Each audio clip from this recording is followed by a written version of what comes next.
Hello everyone. तो previous lecture में हमने इलेक्ट्रिसिटी के कुछ फंडामेंटल टॉपिक्स को डिस्कस किया और मैंने आपको दो क्वेश्चंस भी दिए थे सोचने के लिए, ठीक है, जिनमें से सेकंड क्वेश्चन को हम पहले डिस्कस करते हैं कि why do we sometimes get shock when getting out of car.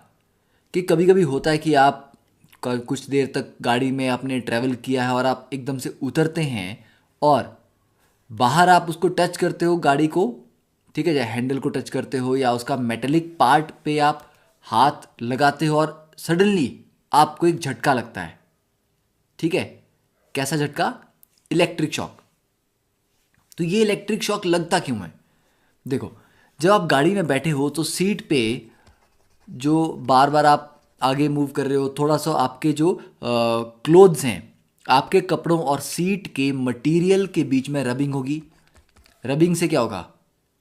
Static electricity, charge transfer, ठीक है। तो कुछ इलेक्ट्रॉन्स सीट के मटेरियल से आपके क्लोथ्स पे आ जाएंगे, तो सीट का चार्ज कुछ और होगा और आप पे ऊपर जो चार्ज डेवलप होगा वो कुछ और होगा, ठीक है। तो चार्ज ट्रांसफर की वजह से you and the car get opposite charges, ठीक है।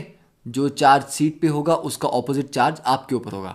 अब आपकी बॉडी पे या आपके कपड़ों पे वो एक्सेस चार्ज डेवलप हो चुका है, तो जैसे ही आप बाहर उतरते हैं, क्योंकि आपने शूज़ पहने हैं, तो शूज़ भी आपके क्या होते हैं? इंसुलेटर। तो वो चार्ज जो है आपकी बॉडी से नीचे अर्थ में नहीं जाएगा, क्योंकि शूज़ अलाउ नहीं करेंगे, इंसुलेटर है। तो जैसे ही आप बाहर टच करते हो कार की बॉडी को, मेटेलिक पार्ट को, तो आपके बॉडी पे जो एक्सेस चार्ज है वो एकदम से फ्लो कर जाता है, ठीक है। तो एक्सेस चार्ज जो आपकी बॉडी पे है वो एकदम से फ्लो करेगा, क्योंकि कार के सरफेस पे चार्ज कुछ और है, आपके बॉडी पे चार्ज कुछ और है। उस फ्लो ऑफ चार्ज की वजह से आपको एक छोटा सा या बड़ा भी लग सकता है, शॉक लगता है, ठीक है। तो ये हो गया किसकी वजह से? Static electricity. तो हम क्या नाम देंगे इसको? What is the reason because of this shock? Sorry, what is the reason behind this shock? Is the static electricity. फिर सेकंड मैंने आपको क्वेश्चन ये पूछा था कि प्रोटॉन्स, अगर प्रोटॉन्स के ऊपर पॉजिटिव चार्ज है और लाइक चार्जेस एक दूसरे को रिपेल करते हैं, तो न्यूक्लियस में प्रोटॉन प्रोटॉन रिपल्शन की वजह से दूर दूर चले जाने चाहिए, पर ऐसा नहीं होता, ठीक है। तो ऐसा क्यों नहीं होता? अब इसका रीज़न क्या है कि न्यूक्लियस में एक और फोर्स एग्जिस्ट करती है, that is called nuclear force, ठीक है। तो न्यूक्लियस किससे बना होता है? प्रोटॉन्स और न्यूट्रॉन से। तो प्रोटॉन्स और न्यूट्रॉन्स को मिला के बोलते हैं न्यूक्लियॉन्स, ठीक है। प्रोटॉन्स और न्यूट्रॉन्स को मिला के क्या बोलते हैं? न्यूक्लियॉन्स। न्यूक्लियॉन्स में आपको लगेगा कि प्रोटॉन प्रोटॉन, क्योंकि दोनों पे पॉजिटिव चार्ज है, तो इनको एक दूसरे को रिपेल करना चाहिए, ठीक है, रिपल्शन होती है। पर ये रिपल्शन किसकी वजह से होगी? इलेक्ट्रिक फोर्स की वजह से। ये इलेक्ट्रिक फोर्स उतनी स्ट्रांग नहीं होती जितनी कि एक और फोर्स होती है, दैट इज न्यूक्लियर फोर्स, ठीक है। तो न्यूक्लियर फोर्स क्या करती है? न्यूक्लियर फोर्स को कोई मतलब नहीं है कि किस पे पॉजिटिव चार्ज है, किस पे नेगेटिव है या किस पे कोई चार्ज नहीं है। न्यूक्लियर फोर्स बोलती है कि प्रोटॉन आपस में भी एक दूसरे को अट्रैक्ट करेंगे, प्रोटॉन न्यूट्रॉन को भी अट्रैक्ट करेंगे, न्यूट्रॉन भी एक दूसरे को अट्रैक्ट करेंगे। तो बोथ प्रोटॉन्स एंड न्यूट्रॉन्स एक दूसरे को स्ट्रॉन्ग न्यूक्लियर फोर्स के थ्रू अट्रैक्ट करते हैं। तो ये वही बात हुई कि अट्रैक्शन जो है वो न्यूक्लियर फोर्सेस की वजह से है, जो कि बहुत स्ट्रांग है। रिपल्शन इलेक्ट्रिक फोर्स की वजह से है, जो थोड़ी वीक है। तो ओवरऑल ज़्यादा बड़ी फोर्स कौन सी है? Strong nuclear force. और वो क्या कर रही है? अट्रैक्ट कर रही है। तो स्ट्रॉन्ग न्यूक्लियर फोर्सेस की वजह से प्रोटॉन्स और न्यूट्रॉन्स आपस में जुड़े रहते हैं और न्यूक्लियस इंटैक्ट रहता है, ठीक है। तो इलेक्ट्रिक फोर्स इतनी स्ट्रांग नहीं होती कि प्रोटॉन्स को रिपेल करके दूर कर पाए न्यूक्लियर फोर्स की प्रेजेंस में, ठीक है। So that is the reason. तो अब चलते हैं हमारे आज के टॉपिक पे, that is electric current and circuit. अब देखो, करंट की बात होती है तो करंट आपने जो वर्ड है वो ज़रूरी नहीं है कि वो इलेक्ट्रिक ही होना चाहिए। करंट हम ये भी बोल सकते हैं कि करंट आपका वाटर करंट भी हो सकता है। ठीक है, पानी बह रहा है उसको क्या बोलते हैं, बहते हुए पानी को वाटर करंट। ठीक है, हवा चल रही है उसको क्या बोलेंगे आप, एयर करंट। ठीक है, हीट अगर फ्लो कर रही है उसको आप हीट करंट भी बोल सकते हैं। तो करंट मीन्स फ्लो। करंट का मतलब नहीं है कि करंट लगने वाला करंट, करंट मीन्स फ्लो, चाहे वो पानी का फ्लो हो, हवा का फ्लो हो या हीट का फ्लो हो। ठीक है, अब अगर हम बात करें कि इलेक्ट्रिक करंट क्या होता है, तो इलेक्ट्रिक करंट मीन्स उसमें फ्लो तो है किस चीज़ का, चार्ज का। तो व्हेन इलेक्ट्रिक चार्ज फ्लो करता है एक कंडक्टर के थ्रू, देखो पानी बहता कब है, आपको मैंने कहा कि एक बड़ा सा फ्लैट सा बहुत यहाँ पर चैनल है। ठीक है, या मान लीजिए नाली है, पर ये बिल्कुल फ्लैट है। ठीक है, इसमें कोई भी इंक्लिनेशन नहीं है, बिल्कुल सीधी है एकदम फ्लैट। इसमें पानी पड़ा होगा, क्या वो बहेगा, बिल्कुल नहीं, क्योंकि हाइट का डिफरेंस नहीं है। अब इसी नाली को अगर मैं थोड़ा ऐसे बनाऊं तो पानी मूव करेगा। ठीक है, तो पानी को मूव कराने के लिए क्या रिक्वायरमेंट थी कि एक एंड जो है वो हाइट पे होना चाहिए और एक एंड थोड़ा नीचे होना चाहिए, हाइट का डिफरेंस होना चाहिए, तभी पानी मूव करेगा। हवा चलती कब है, जब प्रेशर डिफरेंस आता है। ठीक है, एटमॉस्फेयर में जब प्रेशर डिफरेंस आता है उसकी वजह से हवाएं चलती हैं, बिना बात के हवाएं नहीं चलती। हीट करंट कब आता है, जब आप एक मेटल की रॉड लें, उसके एक टेम्परेचर को गर्म करना स्टार्ट करें, दूसरे को ना करें, तो धीरे धीरे वो दूसरा वाला एंड भी धीरे धीरे गर्म होता जाएगा, क्योंकि जो हीट है वो यहाँ से यहाँ तक फ्लो करती रहेगी। तो टेम्परेचर के डिफरेंस से हीट फ्लो करती है, प्रेशर के डिफरेंस से हवा चलती है, और हाइट के डिफरेंस से पानी मूव करता है, फ्लो करता है। ठीक है, तो जो करंट का फ्लो है, ठीक है, किसका, सॉरी नॉट करंट का फ्लो, इलेक्ट्रिक चार्ज का जो फ्लो है उसके लिए भी कुछ तो रिक्वायरमेंट होगी ना। तो वो रिक्वायरमेंट हम पढ़ेंगे कि ऐसी कौन सी चीज़ होती है जिसकी वजह से इलेक्ट्रिक चार्ज फ्लो करता है। ठीक है, उसको बोलते हैं पोटेंशियल। ठीक है, पोटेंशियल डिफरेंस। तो मान लीजिए पोटेंशियल डिफरेंस था। अब बात आती है कि इलेक्ट्रिक चार्ज जब भी एक कंडक्टर के थ्रू, मेटेलिक वायर ले लो, कंडक्टर के थ्रू फ्लो करेगा, तब हम बोलेंगे कि there is a electric current in the conductor. तो इलेक्ट्रिक करंट क्या है, it is the flow of electric charge through a conductor. अब इसका बड़ा कॉमन सा एग्जांपल आपको अगर मैं दूं तो that will be a torch. तो टॉर्च के केस में क्या होता है कि जब आप टॉर्च का स्विच ऑन करते हैं, टॉर्च तभी जलती है। ठीक है ना, बिना स्विच ऑन के तो टॉर्च नहीं जलती। तो स्विच क्या करता है, स्विच उस सर्किट को कंप्लीट करता है। टॉर्च के बीच में एक सर्किट होगा अंदर। ठीक है, तो यहां पर ये स्विच है, जब तक ये स्विच आप ऑन नहीं करेंगे सर्किट कंप्लीट नहीं होगा। ठीक है, तो चार्ज को मूव करने के लिए एक कंप्लीट सर्किट चाहिए होता है। ठीक है, क्लोज्ड सर्किट। ओके, अब सर्किट क्या होता है, आप बोलोगे कि सर सर्किट क्या होता है। सर्किट ऐसा होता है जैसे मान लो कि एक पानी की ट्यूब है। ठीक है, अब इस ट्यूब में पानी लगातार चलता रहेगा, अगर इसमें कोई बीच में से कोई लीकेज या होल नहीं होता तो पानी इसमें लगातार चलता रहेगा। ठीक है, एक तरफ से मान लीजिए मैंने यहाँ बीच में एक पंप लगा रखा है, तो पंप लगातार इसमें पानी चलता रहेगा, आप एडिशनल पानी डालने की ज़रूरत नहीं है। जो यहाँ से आया वही पंप ने फिर से सर्किट में चला दिया। ठीक है, अब अगर मान लीजिए कि यहाँ से बीच में एक छेद हो जाता है तो पानी सारा बाहर निकल जाएगा उससे, तो सर्किट टूट गया, तो थोड़ी देर के बाद पानी बचेगा ही नहीं। तो वैसी ही इलेक्ट्रिक सर्किट में भी होता है कि जब तक ये पाथ, ठीक है ना, ये जो कंडक्टर का पाथ है, जब तक ये पाथ कंप्लीट है, कॉन्टिन्यूस है और क्लोज है, इसमें कोई गैप नहीं है, बीच में से कोई ब्रेकेज नहीं है, डिसकॉन्टिन्यूटी नहीं है, तब तक इलेक्ट्रिक करंट मिलता रहेगा। ठीक है, चार्ज फ्लो करता रहेगा और इलेक्ट्रिक करंट आता रहेगा। अगर कहीं भी उसमें ब्रेकेज आ गई, डिसकॉन्टिन्यूटी आ गई, तो करंट बंद हो जाएगा। ठीक है, तो सर्किट को हम कैसे डिफाइन करेंगे, what is a circuit. Circuit क्या होता है, a continuous and closed path, ठीक है, अ कॉन्टिन्यूअस, साथ साथ में आपको लिखना भी है, and closed path, continuous and closed path of an electric current is called an electric circuit, is called an electric circuit। ठीक है, तो सर्किट की डेफिनेशन आपको पता होनी चाहिए कि ये कॉन्टिन्यूस और एक क्लोज पाथ होता है करंट का। तो अब बात करते हैं कि इलेक्ट्रिक करंट को हमने एक्सप्रेस कैसे करना है। कि मैंने बता तो दिया कि जब चार्ज फ्लो करते हैं तो उसको इलेक्ट्रिक करंट बोलते हैं। अब कब करंट ज़्यादा होगा, कब करंट कम होगा, ये मैं कैसे एक्सप्रेस करूँगा उसके ज़्यादा या कम होने को।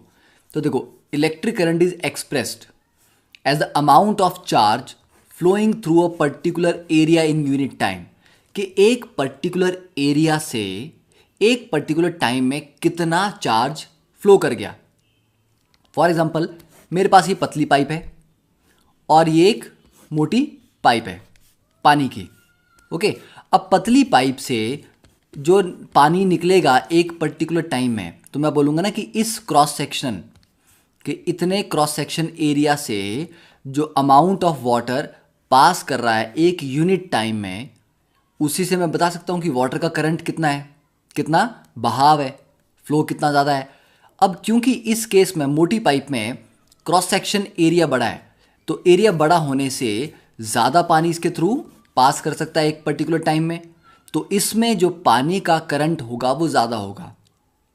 ठीक है, तो यही बात इलेक्ट्रिक करंट के लिए भी होगी कि अगर एक पर्टिकुलर एरिया से 10 इलेक्ट्रॉन मूव कर रहे हैं और दूसरे में उतने ही एरिया से 20 इलेक्ट्रॉन मूव कर रहे हैं, तो 20 वाले का जो करंट है वो बिल्कुल डबल होगा, क्योंकि number of charge carriers double हो गए। अब मैंने ये क्यों कहा कि इलेक्ट्रॉन्स मूव कर रहे हैं, मैंने ये क्यों नहीं कहा कि प्रोटॉन्स मूव कर रहे हैं? क्योंकि जब भी करंट होता है तो सिर्फ उसमें इलेक्ट्रॉन्स ही मूव करते हैं, क्योंकि प्रोटॉन कहाँ होता है? न्यूक्लियस पे, और न्यूक्लियस में प्रोटॉन टाइटली हेल्ड होता है न्यूट्रॉन्स के साथ। सिर्फ इलेक्ट्रॉन्स होता है जो बाहर बाहर होता है, तो इलेक्ट्रॉन्स इजीली अवेलेबल होता है मूवमेंट के लिए। ठीक है, प्रोटॉन मूव नहीं करता। ठीक है, प्रोटॉन बाहर आके मूव नहीं करेगा। तो चार्ज, जब हम बात करेंगे कि इलेक्ट्रिक करंट क्या होता है, कितना चार्ज फ्लो कर रहा है, तो किस चार्ज की बात कर रहे हैं हम? इलेक्ट्रॉन्स की बात कर रहे हैं। ठीक है, पर जब इलेक्ट्रिसिटी का फिनोमेना सबसे पहले डिस्कवर किया गया था, सबसे पहले जब पता लगा कि इलेक्ट्रिसिटी जैसी कोई चीज़ होती है, तब इलेक्ट्रॉन डिस्कवर नहीं हुए थे। ठीक है, तो उन्होंने ये कहा कि क्योंकि इलेक्ट्रॉन्स डिस्कवर नहीं हुए थे तो नेगेटिव चार्ज का कोई आइडिया नहीं था, तो तब यही माना जाता था कि जो करंट की डायरेक्शन है, current's direction is same as that of direction of flow of positive charges. ठीक है, कि जो जिस डायरेक्शन में पॉजिटिव चार्ज जा रहा है उसी को करंट की डायरेक्शन मान लेते थे। इस डायग्राम में हम देख सकते हैं कि पॉजिटिव चार्ज इधर जा रहा है, तो हमने कहा कि करंट भी इधर ही जा रहा है। ये हमारा एरिया ऑफ क्रॉस सेक्शन है। पर रियलिटी में हमें आज पता है कि पॉजिटिव चार्ज नहीं जाते कहीं भी, क्योंकि प्रोटॉन्स न्यूक्लियस में होते हैं। ठीक है, कौन चलता है? Negative charge. अगर पॉजिटिव इधर जा रहा है तो नेगेटिव कहाँ जा रहा होगा? ऑपोजिट, इस डायरेक्शन में, लेफ्ट में। तो इलेक्ट्रॉन जब लेफ्ट में जा रहा है तो करंट राइट में होगा। इसका मतलब करंट की डायरेक्शन इलेक्ट्रॉन्स के फ्लो की डायरेक्शन से ऑपोजिट होती है। ठीक है, तो ये याद रहोगे। तो हम बोल सकते हैं कि direction of current is opposite to the direction of flow of electrons. ठीक है, तो जिस डायरेक्शन में इलेक्ट्रॉन जाएंगे उससे ऑपोजिट डायरेक्शन में करंट हम डिफाइन करते हैं। तो ये तो पता लग गया ना कि नंबर ऑफ चार्ज कैरियर्स एक पर्टिकुलर एरिया से क्रॉस कर रहे हैं, उसके हिसाब से हम करंट को डिफाइन करते हैं। तो करंट के फिर फॉर्मूला क्या होगा? करंट हो जाएगा अमाउंट ऑफ चार्ज, कितना चार्ज पास हुआ। चार्ज को डिनोट करते हैं क्यू से, ठीक है, क्यू इज नेट चार्ज। तो एक पर्टिकुलर टाइम में कितना चार्ज पास हुआ, तो क्यू डिवाइडेड बाय टाइम, ठीक है, टी इज द टाइम। तो ये हो गया करंट का formula, I is equal to Q upon T, ठीक है। और इसके जो करंट के एस आई यूनिट होते हैं, चार्ज के यूनिट्स क्या होते हैं? कूलम्ब। टाइम का यहां पर हम लेंगे सेकंड, तो एस आई यूनिट जो करंट के आएंगे दैट विल बी एम्पियर्स, ठीक है। इसको कैपिटल ए से डिनोट करते हैं और इसको बोलते हैं एम्पियर्स। तो वो क्या होगा? कूलम्ब पर टाइम। तो हम ये बोल सकते हैं यहां पे कि अगर Q को मैं 1 कर दूं कि 1 कूलम्ब चार्ज है, टाइम को भी 1 कर दूं कि 1 सेकेंड, तो I क्या आ जाएगा? 1, ठीक है। तो 1 ampere is the current resulting from the flow of 1 coulomb charge for 1 second, कि 1 सेकेंड तक अगर 1 कूलम्ब चार्ज मूव करता है तो उससे जो इलेक्ट्रिक करंट जनरेट होता है उसको बोलते हैं 1 एम्पियर, ठीक है। तो ये तो डायरेक्टली याद भी रख सकते हैं। अब 1 कूलम्ब जो चार्ज है ये कोई छोटी वैल्यू नहीं है चार्ज की, क्योंकि एक इलेक्ट्रॉन पे कितना चार्ज होता है? 1.6 इंटू 10⁻⁻19 कूलम्ब एक इलेक्ट्रॉन पे, इतना कम चार्ज होता है। तो एक कूलम्ब बनाने के लिए कितने इलेक्ट्रॉन चाहिए? 1 कूलम्ब कंटेन्स कितना होगा? Nearly 6 into 10⁻18 electron. इतने सारे इलेक्ट्रॉन्स का चार्ज मिला के 1 कूलम्ब होता है। तो जब आपको कहा गया ना कि एक वायर में 1 एम्पियर का करंट जा रहा है, तो उसको हल्के में नहीं लेना है। क्यों? 1 एम्पियर का करंट का मतलब है कि इतने नंबर ऑफ इलेक्ट्रॉन्स पर सेकंड ट्रेवल कर रहे हैं उस वायर के थ्रू, ठीक है। तो दैट इज 1 एम्पियर। अगर 5 एम्पियर का करंट है तो इसके 5 गुना इलेक्ट्रॉन्स 1 सेकंड में क्रॉस सेक्शन को क्रॉस कर रहे हैं या वायर को क्रॉस कर रहे हैं, ठीक है। तो यहां से हम ये तो इजीली डिफाइन कर सकते हैं। अब तो एम्पियर आ गया। अब एक और इसके जो छोटे यूनिट्स हैं, ठीक है, उनको लिखते हैं मिली एम्पियर, ठीक है। एक छोटा यूनिट्स होता है जैसे मिली एम्पियर, मिली होता है 10⁻³ तो मिली एम्पियर को हम स्मॉल m और कैपिटल ए, ठीक है, मिली मीन्स स्मॉल m, तो ये हो जाता है 10⁻³ एम्पियर। उससे भी एक और छोटा यूनिट है दैट इज माइक्रो एम्पियर, ठीक है। माइक्रो को म्यू से डिनोट करते हैं, म्यू इंटू ए, ये हो जाता है 10⁻⁻6 एम्पियर। तो ये यूनिट्स भी कभी कभी यूज किए जाते हैं। और इसके बाद अब करंट को मेजर करने वाला इंस्ट्रूमेंट क्या होता है, किस इंस्ट्रूमेंट से मेजर करते हैं, ठीक है। तो हम लिखेंगे एमीटर, ठीक है, उस इंस्ट्रूमेंट का नाम है ammeter. Ammeter measures electric current in a circuit, ठीक है। किसी भी सर्किट में इलेक्ट्रिक करंट को कौन मेजर करता है? एमीटर नाम का इंस्ट्रूमेंट। तो अब मैं आपके सामने एक ड्रॉ करूंगा सर्किट, रफ डायग्राम। ये यहां पर हमारा बल्ब लगा है मान लीजिए, और यहां पर हमारी ये बैटरी है, ये हमारा स्विच है, और ये हमारा एमीटर है, ठीक है। तो ये एक रफ डायग्राम है। देखो ये बैटरी लगी है, बैटरी में जो लंबा वाला डंडा होता है दैट इज कॉल्ड पॉजिटिव, छोटा वाला नेगेटिव, ठीक है। तो पॉजिटिव की तरफ से करंट चलता है, तो ये समझ लो कि इसकी तरफ से करंट पॉजिटिव से नेगेटिव की तरफ चलता है। तो करंट की डायरेक्शन क्या होगी, ये डायरेक्शन, ठीक है, क्लॉकवाइज। ओके, तो करंट क्लॉकवाइज चल रहा है। ये क्या है हमारा बल्ब, सर्किट में बल्ब लगाया हमने, और एमीटर यहां पर कनेक्ट करना है। अब थ्योरी में मेंशन किया है कि ammeter is always connected in series, ठीक है। एमीटर को कहां लगाते हैं, सर्किट में, ऑलवेज कनेक्टेड इन सीरीज, ठीक है, इन अ सर्किट।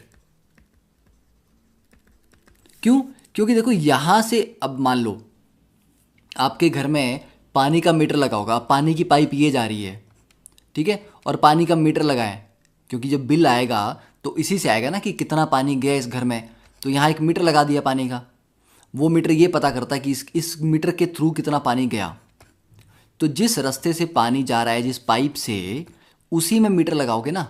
ऐसा तो नहीं करोगे कि पानी यहाँ से चला गया और आपने मीटर जो था वो यहाँ लगाया है, ठीक है। इसको बोलते हैं पैरेलल कनेक्शन, ठीक है, कि मेन लाइन के पैरेलल आपने वो चीज़ लगा दी है, ये पैरेलल होता है। जब लाइन के बीच में ही लगाते हैं उसको बोलते हैं सीरीज, ठीक है। तो जब लिखा हो कि एमीटर को सीरीज में लगाते हैं, मतलब है उसी के पाथ के बीच में लगाना है, क्योंकि जब इसी के थ्रू करंट फ्लो करेगा तभी तो ये रीडिंग दे पाएगा कि कितना करंट निकला, ठीक है। तो एमीटर को हमेशा सीरीज में कनेक्ट करना है। ये क्वेश्चन एक बार मतलब इतने सिंपल तरीके से तो नहीं, पर एक तरीके से आईआईटी के एग्जाम में पूछा गया था, ठीक है। उन्होंने एक बार एमीटर को सीरीज में लगाया था और एक डायग्राम में पैरेलल में लगाया था। तो बहुत सिंपल सी चीज़ है, बच्चों को पता होना चाहिए कि मेज़र करना है तो भाई सीरीज में लगेगा, ठीक है। तो जहाँ पर भी करंट का एग्जाम्पल थोड़ा सा कन्फ्यूज़न क्रिएट हो पानी की पाइप के साथ, उसको कंपेयर कर लो, क्योंकि फंडामेंटल दोनों के सेम है, ठीक है। तो ऑलवेज सीरीज में कनेक्ट हुआ। अब ये जो के है, ये क्या है, ये आपका स्विच है, ठीक है। इसको की भी बोलते हैं, प्लग की। इसको जब मैं इसमें की डालूंगा तो ये सर्किट पूरा हो जाएगा, क्लोज हो जाएगा पाथ पूरा का पूरा, ठीक है। और इसमें फिर करंट चलता रहेगा। तो ये बस स्विच की तरह है टॉर्च के, कि इसको आपने दबा दिया या पूरा कर दिया, फिल कर दिया, तो सर्किट कंप्लीट तो करंट चलता रहेगा। और बैटरी का काम क्या है यहाँ पे, अब हम ये डिस्कस करेंगे कि ये जो बैटरी थी इसका यहाँ पर काम क्या है। बैटरी नहीं लगाते तो क्या होता, ठीक है। तो इतना पॉइंट क्लियर है कि ये जो बैटरी में लंबा वाला डंडा होता है इसको पॉजिटिव टर्मिनल बोलते हैं, छोटे वाले को नेगेटिव बोलते हैं। करंट पॉजिटिव से नेगेटिव की तरफ चलता है और एमीटर हमेशा सीरीज में लगता है। अब देखते हैं 3 क्वेश्चंस, छोटे छोटे क्वेश्चन हैं। What does an electric circuit mean, तो अभी हमने पढ़ा इलेक्ट्रिक सर्किट क्या होता है, पढ़ा ना। तो a continuous and close path of an electric current is called an electric circuit. तो ठीक है, ये हमने कर लिया। Define the unit of current क्या होता है, एम्पियर। फिर calculate the number of electrons, एक कूलम्ब चार्ज में कितने इलेक्ट्रॉन्स होते हैं। तो अभी कि हमने अप्रॉक्सीमेटली 6 × 10⁻18, ठीक है। अब हम इसमें एक एग्जाम्पल कर लेते हैं एनसीईआरटी का। अ करंट ऑफ 0.5 एम्पियर, तो करंट की वैल्यू दी गई है, is drawn by a filament of an electric bulb, मतलब बल्ब कितना करंट खींच रहा है, 0.5 एम्पियर का करंट खींच रहा है सर्किट से फॉर 10 मिनट, 10 मिनट तक। Find the amount of electric charge, कितना चार्ज फ्लो किया। अब देखो इलेक्ट्रिक चार्ज ढूंढना है, करंट दिया हुआ है, टाइम दिया हुआ है, तो आई, क्यू और टी इनके बीच में कौन सा फॉर्मूला होता है, I is equal to Q upon T. तो इसको यूज करेंगे। करंट कितना दिया है 0.5 एम्पियर, चार्ज अननोन है, टाइम किस में निकालना है, सेकेंड्स में। तो 10 मिनट का मतलब हुआ 10 × 60 दैट इज 600 सेकेंड्स। तो यहां से सॉल्व करके क्यू कितना आ जाएगा 300, ठीक है। 300 क्या, यूनिट्स भी तो डिफाइन करने पड़ेंगे, तो 300 कूलम। तो ये था टोटल चार्ज, कि जब एक सर्किट में 10 मिनट तक 0.5 एम्पियर चार्ज चलता है, इसका मतलब उसमें 300 कूलम का चार्ज फ्लो हुआ। ठीक है, अब नेक्स्ट ये पैराग्राफ देख लेते हैं कि flow of charges inside a wire. ठीक है, जब एक वायर में, मेटेलिक वायर में चार्ज फ्लो होता है, मूव करता है, तो होता क्या है। अब देखो, how does a metal conduct electricity, metals क्यों इलेक्ट्रिसिटी कंडक्ट करते हैं, लकड़ी में क्यों करंट फ्लो नहीं करता। इसका रीज़न ये है कि लो एनर्जी इलेक्ट्रॉन, ठीक है, अब यू वुड थिंक कि हमें लगेगा कि that a low energy electron would have great difficulty passing through a solid conductor. ठीक है, कि इलेक्ट्रॉन्स की एनर्जी तो बहुत कम होती है, बहुत धीरे धीरे चल रहे होते हैं वो, और सॉलिड मेटल में यहाँ से एक जगह से, मतलब ये वायर है, एक एंड से दूसरे एंड तक जाने के लिए इसको बहुत मुश्किल होगा सॉलिड में मूव करना। ठीक है ना, तो पर ऐसा नहीं होता, इलेक्ट्रॉन को सॉलिड के थ्रू पास करने में कोई खास दिक्कत नहीं आती, कोई डिफिकल्टी नहीं आती। Inside the solid atoms are packed together with very little spacing. तो ठीक है, सॉलिड में क्या होता है कि सारी चीज़ें बहुत क्लोजली पैक्ड होती हैं। ठीक है, इसीलिए तो वो सॉलिड होता है। ठीक है, तो atoms are packed together with very little spacing, but it turns out that the electrons are able to travel through. तो इलेक्ट्रॉन्स उनके थ्रू ट्रेवल कर सकते हैं। परफेक्ट सॉलिड क्रिस्टल स्मूथली, बड़े आराम से निकल जाएंगे उनके थ्रू। ठीक है, ऐसा कैसे होता है, देखो, मोशन ऑफ इलेक्ट्रॉन की एक कंडक्टर में, जैसे कि कंडक्टर कौन, बस वाला कंडक्टर नहीं, यहां पर चार्ज को कंडक्ट करने वाला। ठीक है, जैसे मेटल है, तो इलेक्ट्रॉन जब एक कंडक्टर में होते हैं उनका मोशन बहुत डिफरेंट होता है, जो आप सोच रहे हो उससे काफ़ी डिफरेंट होगा। ठीक है, तो हर एक एटम का, जब भी आप एक एटम की बात करते हो ना, न्यूक्लियस होता है, न्यूक्लियस के चारों तरफ इलेक्ट्रॉन्स घूमते रहते हैं। जो बाहर जो ये इलेक्ट्रॉन्स घूम रहे हैं, और जो सबसे बाहर वाले हैं, कुछ नज़दीक घूम रहे होंगे, कुछ दूर, कुछ और दूर, तो जो सबसे बाहर वाले इलेक्ट्रॉन्स हैं वो न्यूक्लियस से इतने दूर होते हैं कि न्यूक्लियस की उनके ऊपर अट्रैक्टिव फोर्स काफ़ी कम होती है, तो वो बड़े आराम से खिसक सकते हैं। ठीक है, ये वैसी ही बात है जैसे कि क्लासरूम में जो बच्चा दरवाजे के सबसे नज़दीक बैठा होगा, टीचर सामने पढ़ा रहा है, वो चुपचाप निकल लिया। ठीक है ना, और जो फर्स्ट बेंच पे बैठा होगा वो तो जा नहीं सकता। तो ये फर्स्ट बेंच वाले स्टूडेंट्स हैं और ये दरवाजे के नज़दीक वाले। तो जो सबसे बाहर के इलेक्ट्रॉन्स हैं, they are very loosely bound with the nucleus, तो वो इजीली खिसक सकते हैं, इधर उधर मूव कर सकते हैं, तो वो इधर उधर घूमते रहते हैं। उनके घूमने फिरने पे कोई ज़्यादा रिस्ट्रिक्शन नहीं होती, तो उनके मूवमेंट से ही करंट बनता है। तो ये जो outer most loosely bound electrons होते हैं ना, इनकी मूवमेंट से करंट जनरेट होता है। ठीक है, और करंट, ये आपको लगता होगा एक और चीज़, जैसे ही आप कमरे में स्विच ऑन करते हैं, एकदम से लाइट जल जाती है, तो आपको लगता होगा देखो यार चार्ज कितना फास्ट भागा है ना, कि जहाँ पर आपने स्विच था, स्विच को आपने प्रेस किया, वहाँ से चार्ज एकदम से बल्ब तक चला गया। ऐसा नहीं होता कि बल्ब जलाया तो चार्ज जो था वो स्विच में था और वहाँ से वो वहाँ भागा। इलेक्ट्रॉन्स जब एक सॉलिड मेटल में मूव करते हैं, उनकी जो स्पीड होती है उसको बोलते हैं ड्रिफ्ट वेलोसिटी या ड्रिफ्ट स्पीड, और वो ड्रिफ्ट स्पीड बहुत कम होती है, 1 mm पर सेकेंड। इतने इतने इतने इतने धीरे धीरे धीरे धीरे चलेगा, 1 mm मिलीमीटर पर सेकेंड। तो आप बोलोगे कि यार इस इलेक्ट्रॉन को तो इस स्विच से लेके बल्ब तक जाने में दोपहर हो जाएगी, तो वे बल्ब एकदम से कैसे जल गया। तो बल्ब का जलना इस पे डिपेंड नहीं करता कि यहाँ वाले इलेक्ट्रॉन को वहाँ भेजना है।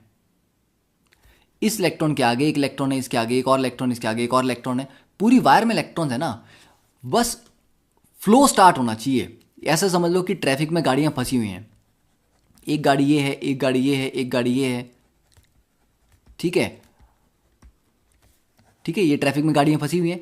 अब यहाँ पर मान लो कि कोई चीज़ रखी हुई है, उसको क्रॉस करना है, तो जैसे ही ट्रैफिक चलना स्टार्ट होगी ना, ये वाली गाड़ी क्रॉस कर जाएगी उसको। इस वाली गाड़ी को थोड़ा ना यहाँ पहुँचना है, किसी भी गाड़ी को क्रॉस करना है, तो ये इलेक्ट्रॉन्स एक के आगे एक के आगे एक चले होते हैं। तो बल्ब के सबसे क्लोज जो इलेक्ट्रॉन होगा उसको भी बल्ब में घुसना नहीं है, जस्ट एक फील्ड वहाँ पर सेट होती है, तो एक फील्ड बनती है, उस फील्ड की वजह से बल्ब जलता है। वो फील्ड क्या होती है वो उसके बारे में हम बात करेंगे, इलेक्ट्रिक फील्ड होती है वो। तो ये मत सोचना कि इलेक्ट्रॉन यहाँ से लेके वहाँ तक जाता है, बस उनका फ्लो स्टार्ट होना चाहिए एक ऑर्डर्ड तरीके से। रैंडमली तो वो घूम रहे थे, पर एक ऑर्डर्ड तरीके से जैसे ही उनका मूवमेंट स्टार्ट हो जाएगी उसी से बल्ब जलता है। ठीक है, थोड़ा सा कॉम्प्लिकेटेड है तो थोड़ा इसको बाद में करेंगे। तो मतलब जो ड्रिफ्ट स्पीड है इलेक्ट्रॉन्स के एक्चुअल मूव करने की स्पीड वो बहुत स्लो होती है, that is called drift velocity. वो होती है अप्रॉक्सीमेटली 1 mm/s। तो यहाँ पे इन्होंने यही कहानी लिखी है कि the exact mechanism of the current flow which takes place with the speed close to the speed of light is fascinating but is beyond the scope of this book. मतलब उन्होंने साफ साफ बोल दिया कि आपकी समझ के एकदम परे है, बाहर है। ठीक है, गलती से भी ट्राई मत करना कि ऐसा क्यों जला, बल्ब क्यों जला, पर इतना भी बाहर नहीं है। अगले साल 11th में, ठीक है, या 12th में तो आएगा, स्कोप में आएगा बिल्कुल। ठीक है तो आई थिंक इतना पार्ट क्लियर है, सभी बच्चों को क्लियर है इतना। अब एक मैं क्वेश्चन आपको पूछूंगा कि जो करंट कैरिंग वायर होती है, ठीक है, is the current carrying wire electrically charged. ठीक है, जब एक वायर में करंट ट्रेवल करता है तो क्या वो वायर इलेक्ट्रिकली चार्ज होती है कि नहीं होती है, तो ये आपको बताना है। ठीक है, तो this we will discuss in the next lecture. Okay, thank you.